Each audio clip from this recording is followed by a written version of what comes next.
Hello everyone, this is Serious Trivia, and today we're starting a brand new Let's Talk lore series covering Zhuge Ke and his regency for the Kingdom of Wu directly after Sun Quan's death in the year 252. And starting with episode 1 here, we'll first introduce Zhuge Ke's upbringing and explain how he ended up being selected to become the regent for Wu's child emperor Sun Liang. Now, to properly introduce Zhuge Ke, we have to first start our discussion with his father Zhuge Jin, who was the older brother of Zhuge Liang. Born in 174, Zhuge Jin was 7 years older than his younger brother Zhuge Liang, and therefore, when their branch of the Zhuge clan fled south from Langya to seek refuge from war in the year 200, Zhuge Jin had already come of age and was 27 years old. So instead of staying with his uncle and younger brothers in the Jin province, Zhuge Jin continued farther south into Wu territory, where he would meet Hongzi, who was Sun Quan's brother-in-law through a marriage to Sun Quan's older sister. And right away, Hongzi was impressed by Zhuge Jin's knowledge and talent, as Hongzi would recommend Zhuge Jin to Sun Quan, who had just taken control as the head of their clan following his older brother Sun Ce's assassination in the same year. While Sun Quan did not immediately assign Zhuge Jin to any post as he was preoccupied dealing with the aftermath of his older brother's death, he did take Zhuge Jin in as a house guest along with the likes of Lu Su, as Sun Quan continued to amass talents for his court. While as a house guest of Sun Quan, Zhuge Jin would meet and befriend many other young refugee scholars like himself, and of these scholars, Zhuge Jin became extremely close with Bu Zhi and Yan Jun, as the three of them would spend 201 traveling throughout the south to learn, observe, and study its people and land. By the end of their journey, all three would have elevated their status in the south, as Zhuge Jin would go on to become Sun Quan's Zhang Shi, or advisor, before eventually becoming Sun Quan's Sima, which was still a visor, but with a more focus on military matters. Now, Zhuge Jin's greatest attribute, which he would also pass on to his son Zhuge Ke in some degree, is how he would talk to and advise Sun Quan.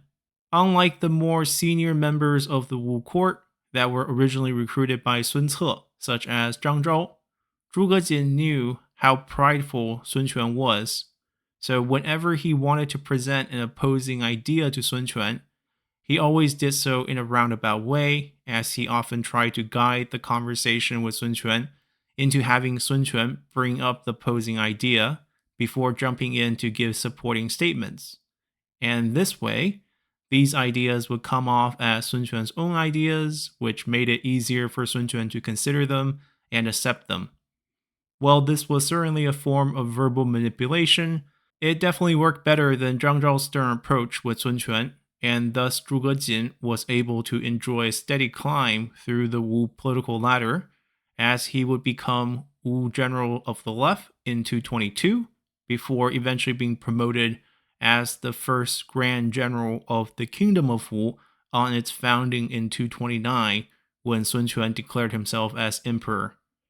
And this would be the position that Zhuge Jin would serve until his death to natural causes in 241, at the age of 68. Now, given Zhuge Jin's status within the Wu court, it wouldn't come as a surprise that his eldest son, Zhuge Ke, would have all the connections and resources needed for political success in Wu. Born in the year 203, Zhuge Ke was described as a tall, witty, and quick-minded child prodigy. Eventually growing to around 180 centimeters or 5 feet 11 inches tall, big frame, and slightly overweight, Zhuge Ke was handpicked by Sun Quan along with Zhang Zhao's son, Zhang Xiu, and Gu Yong's grandson, Gu Tan, to become house guests and peer tutors for his prince and heir, Sun Deng, in the year 222. Now, aside from just being Zhuge Jin's son, Zhuge Ke also found favor with Sun Quan directly through his own mastery of language, but instead of softly delivering sound advice to Sun Quan like his father, Zhuge Jin's specialty was flattery, which in a different way also fed into Sun Quan's prideful nature. One time, Sun Quan asked the young Zhuge Ke who was smarter between his father Zhuge Jin and his uncle Zhuge Liang. Zhuge Ke quickly responded that of course his father, Zhuge Ke, was smarter, for despite his uncle Zhuge Liang's fame, he lacked the basic knowledge of knowing who to serve and who not to serve, while his father wisely chose to serve the rightful lord in Sun Quan. Now, to reward Zhuge Ke for his flattery, Sun Quan once demanded the Shuhan ambassador to provide fine horses to Wu, as their prime minister's nephew, Zhuge Ke, enjoyed riding. Hearing this, Zhuge Ke immediately bowed to Sun Quan out of gratitude, which confused Sun Quan, as the horses were nowhere near delivery, as the Shuhan side did not even respond yet, to which Zhuge Ke responded that the kingdom of Shuhan is like a mere stable for my lord. Therefore, once my lord demands it, it will surely be done. And it was through these types of unabashed flattery that worked extremely well for Sun Quan's growing ego that Zhuge Ke quickly became one of Sun Quan's favorite young officials at court. Eventually, Sun Quan looked to test Zhuge Ke's potential for military roles, as he would first promote Zhuge Ke to the position of Daili Duzhi, which was a supply supervisor position in charge of managing Wu's military supplies. Now, this position required the meticulous management of a lot of paperworks and quite a bit of math, and Zhuge Ke, who was a bit reckless and careless in nature, struggled immensely in this post. But given it was his first chance to prove himself, he persisted. But when his uncle Zhuge Liang heard about this assignment in Shuhan, he penned a letter to the Wu Prime Minister Lu Xun at the time, as he asked Lu Xun to reassign Zhuge Ke to a more fitting position, as he feared that his nephew did not have the attention to detail required to excel in this post.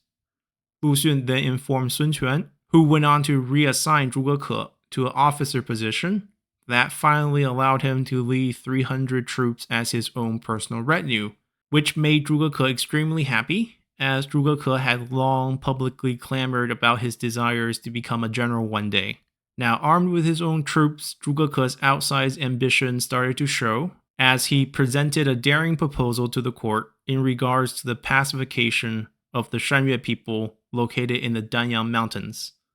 Located east of Wu's capital of Jianye,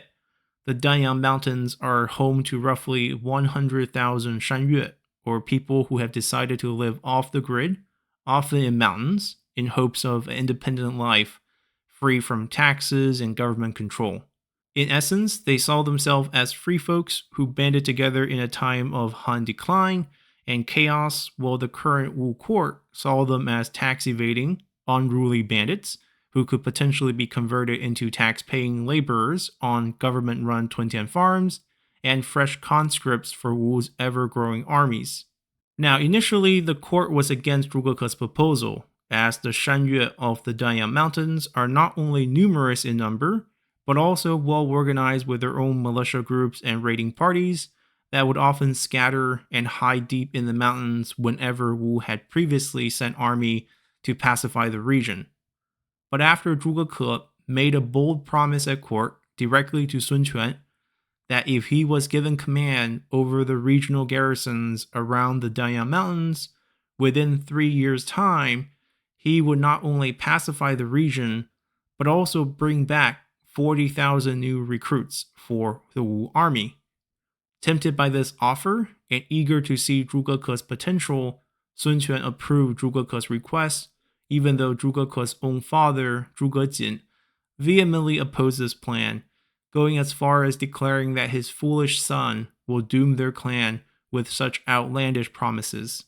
But to the surprise of all, Zhuge Ke would end up making good on his promise, as he implemented a systematic blockade of the Danyang Mountains using garrisons of the 4 surrounding commanderies, installing checkpoints on all roads leading to the mountains, as he would slowly, over the course of 2 years, starve the Shanyue people out, as finally they agreed to negotiate terms with him. By the 3rd year, after Zhuge Ke had executed some of the local officials that had been extra cruel to the Shanyue people before, the 100,000 Shanyue people of the Danyang Mountains agreed to become Wu citizens, as they were relocated to Wu Tuntian farms, and a select 40,000 able-bodied men became conscripts, as Zhuge Ke personally kept 10,000 of them as a personal retinue,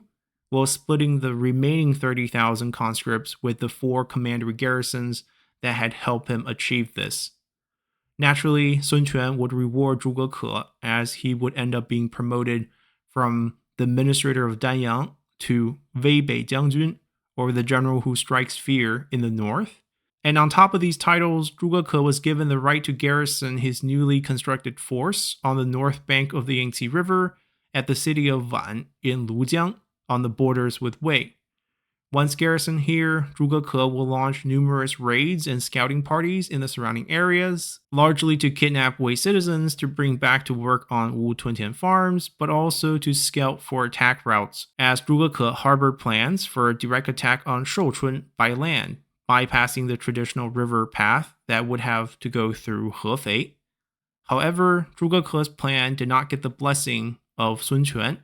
and conversely, by 243, when Sima Yi marched in response to Zhuge Ke's constant raiding in the area, Sun Quan outright denied Zhuge Ke of any reinforcements based on the words of a court fortune teller who predicted a future defeat, as Sun Quan simply ordered Zhuge Ke to abandon the city of Wan and return back to the south. Now, despite this setback, in 245, when Prime Minister and Acting Grand General Lu Xun passed away, Sun Quan still picked Zhuge Ke to become Wu's next Grand General and stationed himself at Wuchang to control all matters in the Jin province. And it would be through this position that Zhuge Ke would end up as the future regent for Wu. But that will be a story for our next episode, titled The Regent of Wu, as we'll dive deeper into the court politics surrounding Sun Quan's death and see how Zhuge Ke is able to secure his position as a solo regent and the de facto ruler of the entire kingdom.